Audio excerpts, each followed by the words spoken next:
Assalamualaikum warahmatullahi wabarakatuh. Sebelumnya perkenalkan adik-adik dan teman-teman semua, nama Abang Naufal Nandita Firsti dan Abang satu lagi Ilman Arif Aritonan. Yang pada hari ini akan membagi atau men-share beberapa insight atau mungkin perspektif dari Abang sekalian mengenai esai ilmiah dalam sesi scrolling ini. Nah, yang pertama, untuk esai ilmiah sendiri, untuk pendahuluannya kita harus membedakan antara dua hal yang cukup penting dalam penulisan esai, yaitu menulis serta belajar. Nah, kenapa berbeda? Karena kalau kita menulis, kita itu berusaha untuk memberikan pemahaman terbaik kepada yang membaca. Sementara kalau kita belajar adalah kita berusaha memberikan pemahaman terbaik pada diri sendiri. Nah, ini kesalahan yang cukup sering Abang temukan, baik pada Abang sendiri ataupun juga mungkin pada teman-teman Abang juga. Kalau ketika menulis sesuatu, itu dia cenderung untuk memberikan menulisnya itu hanya untuk dirinya sendiri. Jadi yang mengerti tulisannya itu hanya yang menulis, bukan orang yang membaca. Jadi ini kesalahan yang cukup umum, sehingga kalau misalnya kita bicara mengenai esai ilmiah yang sangat syarat sama kaitannya dengan opini, dengan gagasan, dengan ide, hal tersebut harus dihindari oleh karena kita berusaha memberikan pengertian kepada pembacanya. Nah, untuk definisi umum dari esai ilmiah sendiri, esai ilmiah merupakan kumpulan opini yang disintesis sedemikian rupa berdasarkan bukti keilmiahan. Nah, yang membedakan esai ilmiah dengan esai populer adalah sisi keilmiahan dari esai ilmiah ini yang seperti namanya tadi harus cukup kental sehingga dapat dibedakan dengan esai populer yang sifatnya itu lebih ke opini secara umum. Walaupun juga esai ilmiah ini harus juga dapat ditargetkan kepada masyarakat umum, namun juga esai ilmiah ini lebih berorientasi kepada masyarakat medis kalau konteksnya pada fakultas kedokteran, ya kan. Nah, untuk format esai ilmiah kita sudah tahu sendiri terdiri dari 4 format utama, yaitu pendahuluan yang mencakup latar belakang, urgensi, deskripsi solusi singkat ataupun juga mungkin deskripsi dari ide atau gagasan kita, lalu pembahasan yang mencakup analisis dan penjabaran opini utama, penutupnya adalah postulasi akhir atau kesimpulan, serta daftar pustaka sudah cukup jelas. Kalau misalnya kita ikut lomba, nanti akan dijelaskan daftar pustakanya itu apa yang di format oleh oleh panitianya, mungkin seperti Vancouver kah, seperti Harvard kah. Nah, lalu untuk esai ilmiah dan literasi ini apa bedanya ya kan? Pertama, kalau kita baca esai itu tidak jarang tampak seperti literasi karena dia walaupun dari susunannya yang hampir juga sama, hanya bagian metode yang tidak ada, lalu juga mungkin isinya yang kurang lebih juga sama, mencakup sama-sama ada sisi ilmiah. Namun kalau kita lihat lagi, esai ilmiah ini menjadikan kedalaman pembahasan dan gagasan dari si penulis sebagai modalitas utama. Jadi apa yang kita pikirkan, apa yang kita gagaskan, atau apa yang kita tawarkan kepada pembaca adalah harga utama yang kita berikan kepada pembaca dari esai tersebut. Sementara kalau literatur review terfokus kepada penelaahan terhadap literatur yang dianalisis. Jadi apa yang diberikan kepada pembaca kalau kita membuat literatur review adalah analisis terhadap literatur yang sudah kita telaah itu. Nah, lalu dari pengalaman Abang sendiri, ini bukan nggak benar-benar ofisial ya, kalau misalnya esensi dari esai itu apa, tapi dari yang Abang tahu, kalau buat esai itu ada 3 yang paling penting, yaitu opini. Opini itu adalah gagasan yang dijadikan fokus utama dari tulisan. Jadi hampir tidak ada fungsinya sebuah esai kalau misalnya opini yang kita buat itu hampir benar-benar nonsense atau tidak bertarget sama sekali. Jadi kita harus punya opini khusus yang mencakup apa yang akan kita sampaikan pada tulisan itu. Jadi harus ada opini utama yang mau kita berikan. Misalnya solusinya, kita bisa berikan solusi terhadap suatu intervensi kah, suatu diagnosis kah, atau peningkatan kewaspadaan terhadap suatu keadaan. Kalau misalnya kita bicara mengenai opini. Lalu juga di esai yang penting ada novelty. Novelty itu adalah asas baru atau belum pernah ditelaah secara lebih mendalam pada oleh orang lain. Jadi walaupun tadi opini kita sudah bagus, namun kalau misalnya asas novelty-nya itu juga belum terlalu terpenuhi oleh karena mungkin orang sudah ada pernah membahas mengenai hal tersebut baik pada publikasi internasional maupun nasional, jadi sama saja pada akhirnya opini kita itu jadi kurang kurang komprehensif nanti kalau kita bicara mengenai esai yang bagaimana mungkin sangat erat kaitannya dengan gagasan utama. Nah, lalu juga ada analisis yang membahas mengenai kedalaman pembahasan yang difokuskan. Jadi kalau sudah tadi opininya bagus, juga baru atau novel, namun kalau analisisnya tidak ada atau dangkal, jadinya sama saja esainya itu nanti akan tidak tidak akan dinilai terlalu baik oleh pembacanya atau pembacanya mungkin tidak terlalu mengerti oleh karena analisisnya itu tidak mencakup seluruh hal yang diperlukan untuk mencapai asas keilmiahan yang diperlukan. Nah, ini untuk identifikasi masalah dari sendiri kan mungkin sudah cukup sering kalau membuat esai, esainya ada temanya, lalu juga kalau membuat masalahnya itu gimana ya, kalau mau buat ide, mau buat esai mulainya dari mana juga bingung. Nah, pertama kita harus perlu perhatikan tema utama yang akan esai dari yang kita buat. Jadi kan kalau kita sering ikut lomba itu juga cukup sering, misalnya tema utamanya adalah penyakit infeksi kah, atau infectious disease, mungkin juga kardiovaskular, atau mungkin patologi dari atau sistem lainnya. Nah, kita harus identifikasi masalah yang cukup umum di masyarakat mengenai tema-tema tersebut. Jadi kalau orientasi pembuatan esai itu harus selalu berorientasi kepada masyarakat. Jadi hindari buat esai yang membahas mengenai penyakit yang kurang cukup umum. Jadi kita harus bukan harus sih. Jadi berusaha untuk membahas penyakit yang sekiranya itu cukup sering ditemukan pada masyarakat umum, seperti misalnya hipertensi, atau juga mungkin penyakit-penyakit infeksi, tuberkulosis, atau mungkin juga penyakit yang selama ini memiliki permasalahan tersendiri terkait mungkin pengobatannya atau diagnosisnya. Mungkin kalau pengobatan itu biasanya penyakit infeksi juga, mungkin seperti HIV.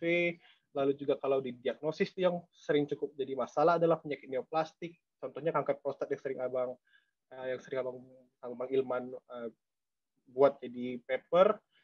Nah, sementara kalau kita sudah dapat tadi masalahnya apa, kita akan membagi tiga topik khusus yang biasanya ini paling sering dibahas, yaitu intervensi, diagnosis, serta awareness. Nah, awareness sendiri ini merupakan kita membahas mengenai peningkatan kewaspadaan terhadap suatu kondisi. Jadi misalnya ada suatu kondisi yang cukup membahayakan terhadap kesehatan manusia, jadi kita membahas permasalahan tersebut untuk meningkatkan kewaspadaan dari masyarakat umum maupun medis terhadap kondisi yang sudah ada. Misalnya kalau kemarin abang pas hipotalamus itu kan bawa tentang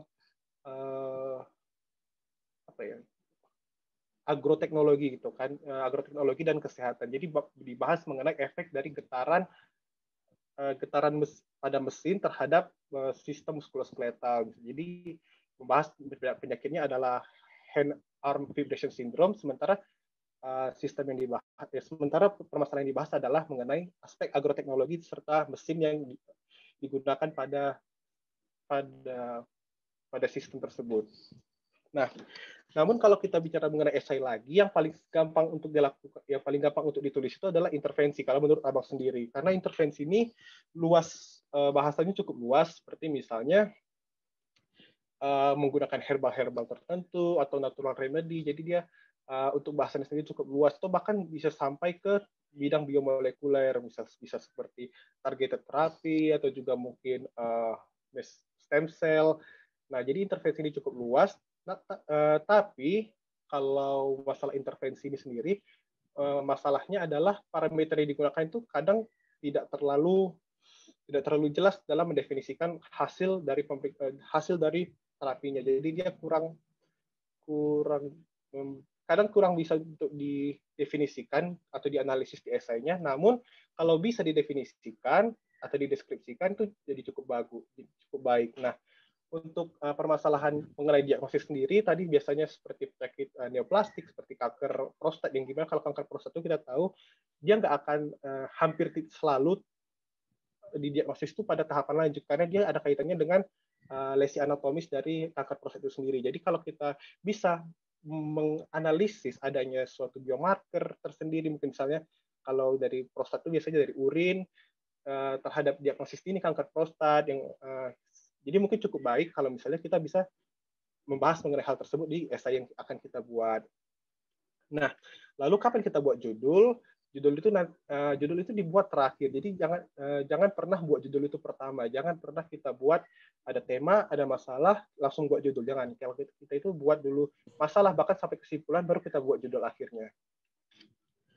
Nah, ini contoh rumusan masalahnya. Misalnya HIV, eradikasinya sulit, eradikasi secara optimalnya. Sementara terapi antiviralnya selama ini menggunakan mekanisme shock and kill. Mekanisme shock and kill itu hanya mampu mengatasi HIV yang aktif. Sementara kalau latensi HIV itu tidak mampu diatasi oleh pengobatan ARV yang ada.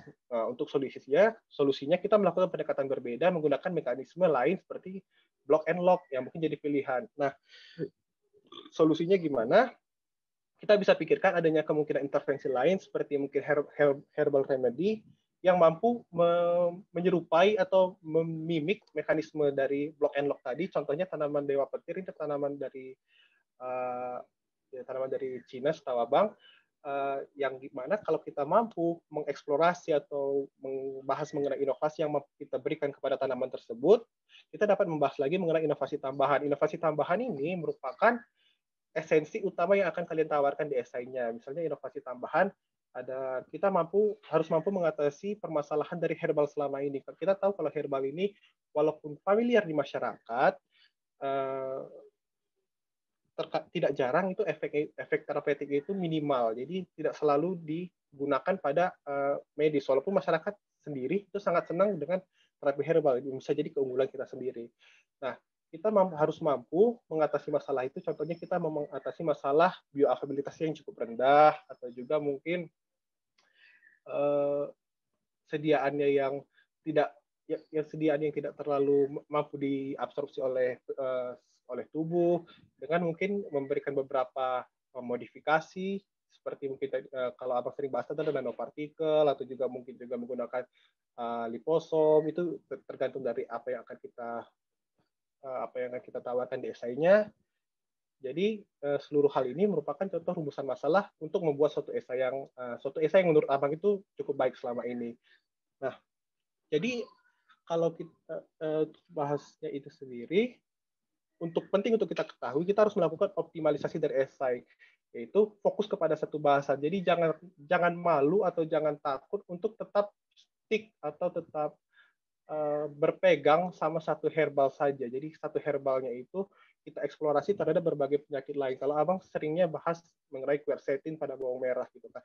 Itu ada sampai 4 esai yang bahas mengenai quercetin. Jadi kalau kita membahas mengenai satu herbal selama berulang-ulang, kita jadi lebih tahu atau lebih paham mengenai mekanisme herbal tersebut terhadap mungkin penyakit lainnya. Jadi kita lebih lancar dalam membuat esainya, sekaligus lebih dalam membahasnya dari satu esai ke esai lain. Misalnya esai pertama mengenai quercetin dan hipertensi, selanjutnya quercetin dengan tuberkulosis. Jadi semakin berpindah dari satu bahasan ke bahasan lain itu jauh lebih baik, jauh lebih dalam dan jauh lebih komprehensif bahasan yang akan kita berikan.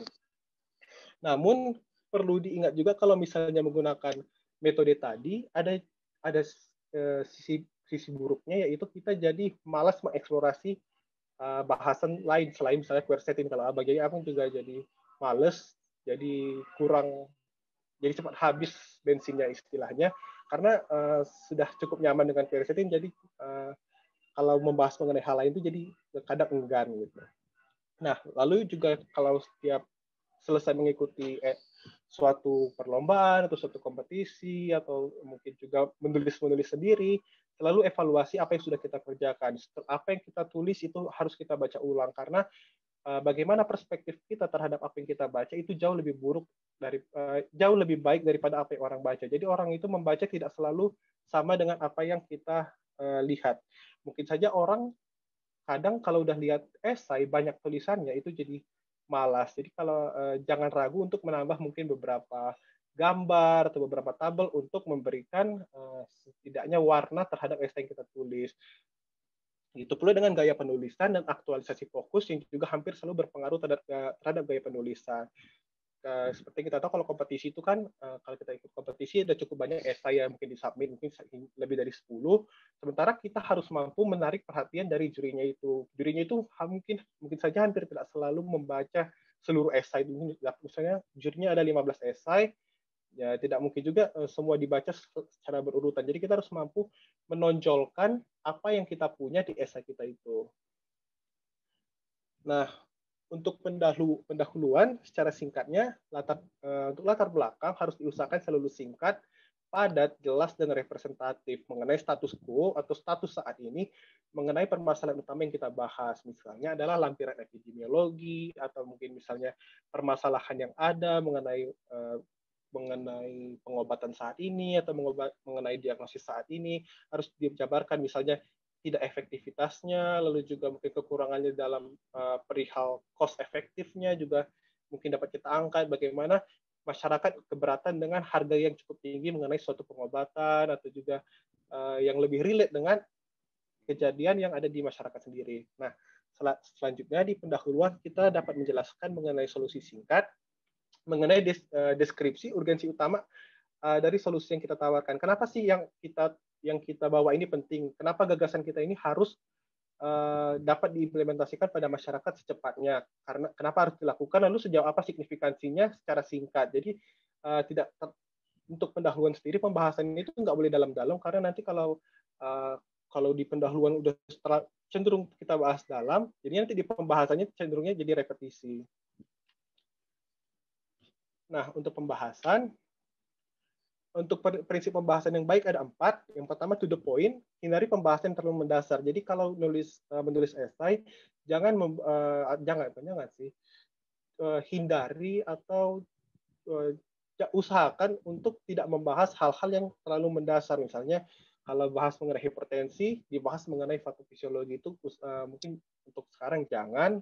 Lalu untuk asas komprehensifnya, yaitu memuat seluruh poin yang akan kita sampaikan, di mana kalau poinnya itu tidak kita sampaikan seutuhnya, jadi esainya itu cenderungnya tidak lengkap atau tidak mencakup apa yang mau kita sampaikan. Jadi apa yang kita sampaikan itu tidak tersampaikan kepada pembacanya. Lalu selanjutnya ada asas lainnya, itu terbukti, memiliki bukti keilmuan yang cukup kuat, karena itu sering ditanya, sejauh apa sih gagasan yang kalian berikan ini? Apakah mungkin sudah sampai ke tahap in vitro kah, atau masih hanya pada tahap in vitro, atau in vivo, atau bahkan mungkin sudah uji klinis? Diusahakan kalau misalnya itu membawa suatu gagasan berdasarkan bukti keilmiahan yang harus lebih kuat daripada yang cukup kuat untuk mendukung ide yang akan kita sampaikan. Lalu selanjutnya inovasi, yaitu mendeskripsikan inovasi yang kita tawarkan, baik kelebihan maupun kekurangannya. Namun kalau kekurangan ini sendiri, diusahakan lebih banyak ditawarkan kelebihannya daripada kekurangannya. Karena kalau kita bahas lebih banyak kekurangannya, mungkin saja jadi celah terhadap si pembaca untuk bertanya-tanya, ini berarti tidak dibahas secara seutuhnya. Namun kalau kita sudah bahas mengenai kekurangan, dan kita mampu menjelaskan kekurangannya itu di esai kita, mungkin jadi nilai plus, seandainya memang kita bisa lakukan. Nah, ini tadi ada kualitas bukti ilmiah.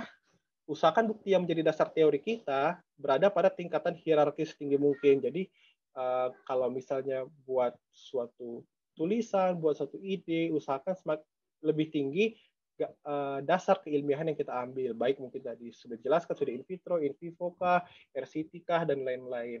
Selalu hindari bukti yang masih abstrak. Contohnya studi analisis simulasi biomolekul. Contohnya itu seperti yang kemarin penyakit yang COVID-19 dengan minyak kayu putih, itu kan buktinya masih analisis simulasi biomolekul. Jadi mungkin saya untuk sekarang bisa dihindari buat esai seperti itu, karena itu tidak terlalu kuat bahasannya dan hanya mampu untuk dipertahankan hingga tahap simulasi, belum benar-benar diimplementasikan pada hewan atau pada makhluk hidup atau bahkan pada manusia sekalipun.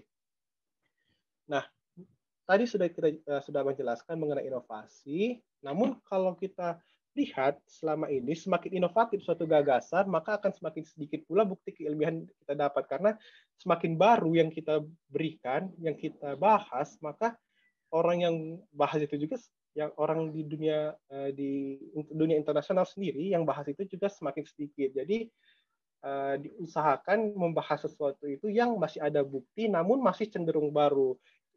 Jadi ibaratnya adalah mengkombinasikan beberapa ide yang sudah dibahas mengenai orang lain. Misalnya tadi quercetin sudah dibahas mengenai modifikasi menggunakan nanopartikel, sementara belum ada dibahas kepada tuberkulosis.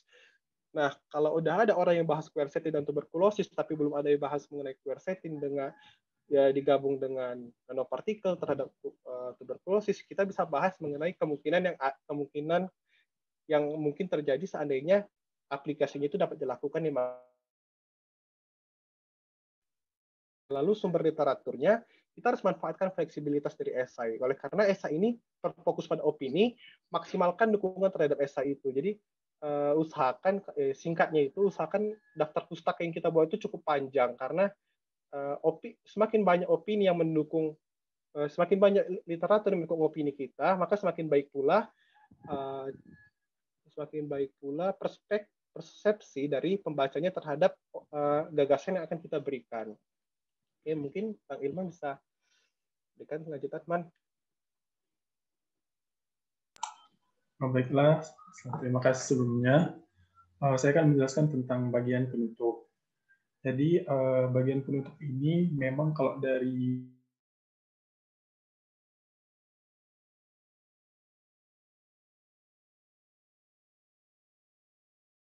abaikan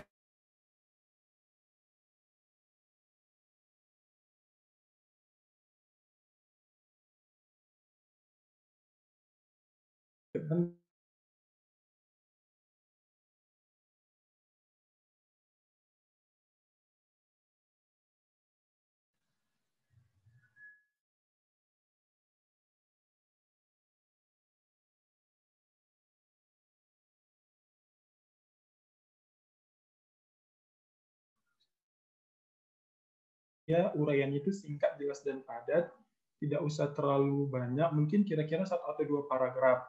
Yang terpenting yaitu mengandung poin-poin penting dari gagasan-gagasan yang telah kita sebutkan sebelumnya, yang di bagian pendahuluan ataupun di bagian isi. Kemudian dia itu memang berisi dari jawaban permasalahan yang kita angkat. Jadi misalnya kita buat suatu paragraf, jadi di awalnya itu mungkin bisa kita ulang kembali permasalahan sebelumnya, kemudian setelah itu kita berilah jawaban-jawaban ataupun gagasan-gagasan yang kita beri untuk menjawab permasalahan tersebut. Jadi dia ada permasalahan, ada jawabannya gitu. Dan yang perlu diingat juga, dalam satu kesimpulan itu kita tidak boleh menambah gagasan baru di luar gagasan yang telah kita sebutkan sebelumnya. Karena kan kita nggak menjelaskan, jadi kenapa kita buat gagasan baru. Gitu.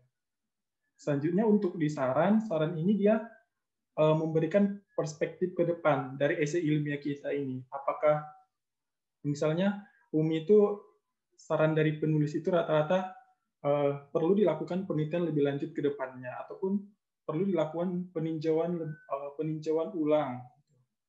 Dan biasanya di saran ini juga penulis memberikan pendapatnya tentang berbagai limitasi-limitasi yang dirasanya dalam esai ilmiahnya ini.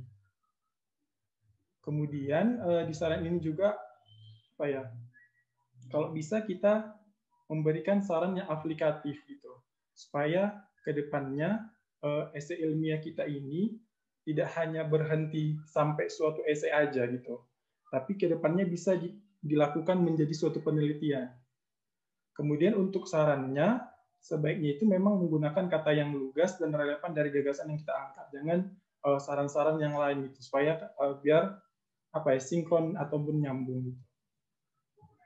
Selanjutnya untuk daftar pustaka. Jadi kalau dalam perlombaan itu umumnya daftar pustaka yang sering digunakan itu kalau nggak Vancouver sama Harvard ya kan. Jadi kalau misalnya yang Vancouver untuk kalau misalnya dia dalam bentuk kutipan umumnya itu misalnya kalau ada jurnal itu dia pakai angka-angka, berarti dia itu menggunakan yang Vancouver. Tapi kalau dia menggunakan misalnya namanya Gathering et al. Misalnya gitu, berarti dia yang tipe Harvard. Nah, untuk daftar pustakanya, yang si Vancouver ini, polanya itu yang pertama itu nama penulis, ya kan.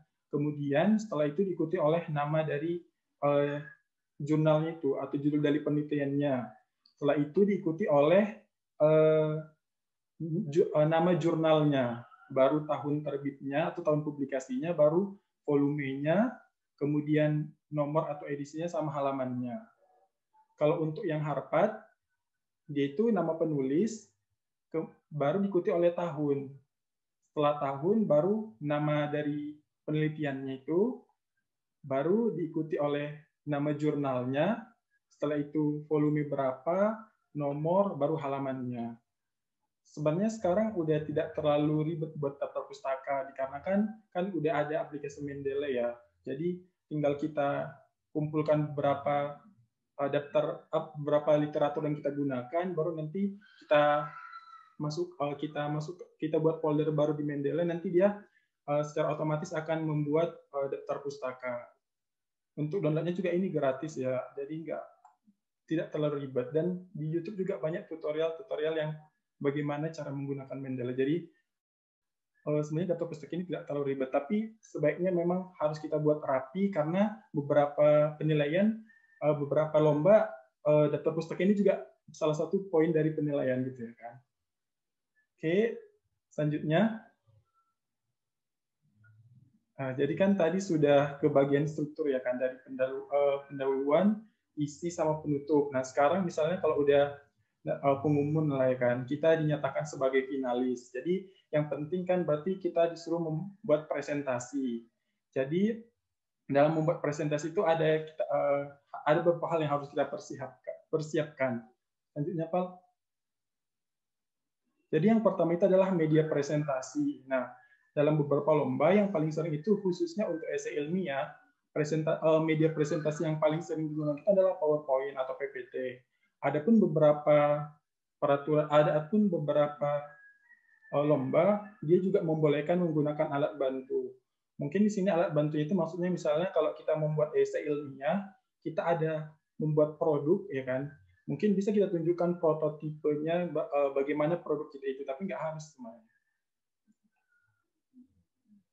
Selanjutnya Pak. Adapun beberapa kriteria PowerPoint yang perlu kita perhatikan, yang pertama adalah visible. Yang visible ini dia mudah dilihat. Maksudnya bahwa slide yang kita buat itu, ataupun bacaan yang kita buat itu, kalau bisa memang orang melihat itu langsung jelas. Misalnya jangan fontnya terlalu kecil, ataupun template yang kita gunakan, misalnya itu background-nya itu misalnya ada gambar-gambar lain, ataupun sehingga bacaan yang kita buat itu nggak nampak. Ataupun bisa warna dari fontnya itu kalau misalnya background-nya dia nggak terlalu kalau misalnya dia nggak terlalu gelap, kalau misalnya dia background-nya gelap, mungkin tulisannya bisa kita buat terang. Begitu juga sebaliknya, kalau misalnya background-nya itu dia misalnya terang, mungkin lebih kita gelapkan lah tulisan warna dari fontnya supaya dia lebih nampak, lebih mudah dilihat gitu. Kemudian interesting. Jadi yang most interesting ini dia gimana lah kita buat supaya slide presentasi kita ini membuat orang tertarik gitu ya kan. Mungkin bisa kita menggunakan template-template yang kekinian, yang misalnya dia colorful, misalnya ada beberapa warna, jangan satu warna. Kemudian mungkin bisa kita gunakan kayak bentuk kayak gini ya kan, ada bentuk gelombang-gelombang di pinggir-pinggirnya gitu, supaya lebih orang melihatnya juga lebih tertarik gitu. Kemudian simple, maksudnya simple ini jangan terlalu banyak animasi yang kita gunakan, karena kan ini kan esai ilmiah, jadi tidak perlu terlalu alay-kali kita tambahkan animasi ataupun transisi dari satu slide ke slide lain, tidak usah terlalu berlebihan, jadi sederhana aja. Kemudian terstruktur, jadi maksud yang terstruktur ini dari poin-poin yang kita sampaikan itu dia tersusun dengan baik, misalnya dari pendahuluan, isi, penutup. Jadi jangan jangan tertukar-tukar. Jadi waktu orang pun membacanya, orang pun langsung langsung paham gitu ya. Tahu dia tahu benang merahnya dari mana, dari awal ke akhirnya dia paham gitu. Kemudian useful, bermanfaat. Maksudnya bermanfaat ini bahwa poin-poin penting yang kita sampaikan itu memang yang kita sampaikan di sini memang poin-poin penting sehingga orang yang mendengar itu mendapat manfaat dari apa yang kita sampaikan. Selanjutnya adalah legitimasi, maksudnya adalah mengikuti aturan yang ditentukan. Jadi kalau misalnya harus kayak gini, kita harus mengikuti karena kan ini suatu perlombaan. Jadi kita tidak kreativitas kita kadang kadang dibatasi oleh peraturan. Jadi kita harus mengikuti peraturan yang diminta. Gitu. Selanjutnya, nah ada beberapa tips ya agar presentasi tampak lebih menarik. Yang pertama itu kita memilih template yang kekinian. Bisa sebenarnya kita membuat sendiri. Misalnya kalau kita memiliki keahlian dalam menggunakan Photoshop ataupun Corel Draw, bisa kita buat sendiri yang sesuai menurut kita yang menarik, misalnya dengan menambah warna ataupun menggunakan bentuk-bentuk tertentu dalam setiap slide supaya orang lebih tertarik. Kemudian yang kedua, yang terpenting juga adalah buatlah slide judul yang menarik audiens. Kan yang pertama kali dilihat oleh audiens itu kan slide pertama. Nah, slide pertama itu adalah judul. Jadi kalau bisa di judul itu orang udah langsung tertarik dengan presentasi kita gitu. Jangan terlalu misalnya jangan cuma tulisan aja gitu. Misalkan judulnya ini cuma judul aja. Kalau bisa kita memberikan gambar yang mempresentasikan essay kita itu, judul kita itu. Misalnya kalau dia misalnya tentang misalnya tentang hipertensi mungkin, atau ekstrak dari misalnya ekstrak tertentu, misalnya ekstrak jintan hitam, mungkin di awal itu di slide pertama itu mungkin bisa kita tunjukkan gambar dari jintan hitam tersebut itu. Kemudian kalau untuk misalnya kita mempresentasikan pakai poin-poin, mungkin bisa kita ganti menjadi gambar ataupun gambar tertentu dengan kata kunci. Kemudian untuk kesimpulan juga kan terkadang kesimpulan kita cenderung membuat poin-poin juga ataupun sebuah paragraf. Mungkin bisa juga kita modifikasi dengan memberikan icon tertentu yang mewakili dari kesimpulan tersebut. Baru kita buat kata kunci tertentu sehingga kita bisa tinggal kita tambahkan beberapa kata-kata tertentu supaya orang yang melihatnya juga lebih tertarik. Sama buatlah slide transisi yang menarik. Maksudnya ini kan misalkan ada pendahuluan, kemudian isi, baru penutup. Nah, misalnya di pendahuluan itu kita buatlah gambar yang menarik. Jangan kita buat pendahuluan baru kan misalnya di atasnya pendahuluan, baru di bawahnya kita buat apa itu pendahuluannya. Kalau bisa kita pisahkan satu slide sendiri pendahuluan, baru satu slide tersendiri lagi untuk bagian topik yang kita bahas itu. Jangan kita satukan itu. Selanjutnya, Pak. Ini contohnya misalnya ya kan. Kita buat dia semenarik mungkin di bagian awal ya untuk yang menggambarkan dari apa sih isi dari judul dari yang mau kita angkat gitu. Kemudian untuk maksudnya yang di transisi itu misalnya kayak gini. Jadi tersendiri-sendiri bagian pendahuluan, baru topik selanjutnya misalnya apa yang mau dibahas di slide selanjutnya. Jangan kita gabungkan gitu. Maksudnya yang satu lagi itu yang menjadi poin-poin penting itu, misalkan olahraga dapat menjaga kesehatan jantung dan melancarkan aliran darah. Bisa kita ubah dengan kita buat gambar, misalnya gambar hati ataupun yang menginterpretasikan jantung, kita buat dengan menjaga kesehatan jantung supaya lebih dia simple tapi membuat orang tertarik gitu. Selanjutnya, nah ini beberapa hal yang perlu diperhatikan saat presentasi. Mungkin sebenarnya ini banyak versi orang ya. Yang pertama itu yang penting itu adalah kita mempersiapkan peralatan ataupun yang ingin bahan kita untuk presentasi. Jangan sampai kita mau presentasi tapi bahan kita nggak ada ya, Kak. Itu merupakan suatu kesalahan yang cukup fatal gitu. Jadi bisalah kita persiapkan sebaik mungkin, apalagi kan secara online ini. Terkadang beberapa panitia itu menyuruh kita sendiri yang presentasi, tapi walaupun kadang ada beberapa lomba dari panitianya itu sendiri. Kalau misalnya pun dari panitianya sendiri, mungkin bisa kita tanya juga apakah slide presentasi kita ini mau hancur. Kan kadang ada beberapa, kalau di tempat orang dia hancur gitu ya kan. Kita pastikan juga supaya slide presentasi ini tetap bagus gitu. Selanjutnya adalah jangan gugup. Nah, jangan gugup ini juga merupakan salah satu faktor yang mempengaruhi penilaian ya. Kalau misalnya kita gugup, pasti jurinya juga melihat kita kurang siap gitu. Nah, Kalau misalnya gimana supaya kita tidak gugup, sebenarnya kembali kepada kita sih. Kalau semakin sering kita latihan ataupun tampil di depan orang banyak, rasa gugup kita itu akan berkurang. Ataupun semakin sering kita ikut lomba ataupun jam terbang kita semakin banyak, mungkin kita nggak akan terlalu gugup lagi dalam berbagai lomba berikutnya. Mungkin di lomba pertama masih gugup, tapi lomba-lomba berikutnya mungkin kita akan lebih percaya diri gitu. Kemudian ucapkan salam dengan ramah, ini juga poin yang penting, di mana kalau misalnya, karena kan di mana waktu kita membuka presentasi ya kan, kita sebaiknya kita kalau misalnya nama jurinya udah ada disebutkan sebelumnya, sebaiknya kita sebutkan juga nama jurinya sebagai bentuk penghormatan. Kemudian sambil kita berikan senyuman. Kemudian waktu kita menjelaskan, sebaiknya kita menjelaskan poin-poin penting. Jangan lari dari topik kita gitu. Supaya apa ya? Penting supaya tujuannya itu sampai gitu. Apa yang kita maksudin supaya poin yang kita ingin sebutkan itu pendengar itu juga paham gitu. Jangan hal-hal yang lain yang nggak penting kita sebutkan juga. Kemudian pada saat tanya jawab, jawablah pertanyaan dengan sopan. Misalnya, terima kasih dok atas pertanyaannya. Kemudian kalau misalnya kita memang sama sekali tidak tahu jawaban, ya kan, memang kita buntu. Tapi kalau sebisa mungkin kita harus menjawab. Mungkin bisa kita bilang ya, daripada kita mengarang jawaban yang salah, lebih baik kita jujur ya dengan bahwa maaf dok, saya kurang tahu, mungkin saya akan lebih mencari literatur lain gitu. Saya akan mencari literatur yang lain gitu. Kemudian yang terpenting lain adalah teruslah berdoa ya kan, karena kan gimana pun ya kan, sebagai manusia ya kan, kita makhluk yang lemah. Jadi teruslah kita berdoa, mana tahu ya kan dengan doa kita ini hasilnya memuaskan. Oke, sekian dan terima kasih.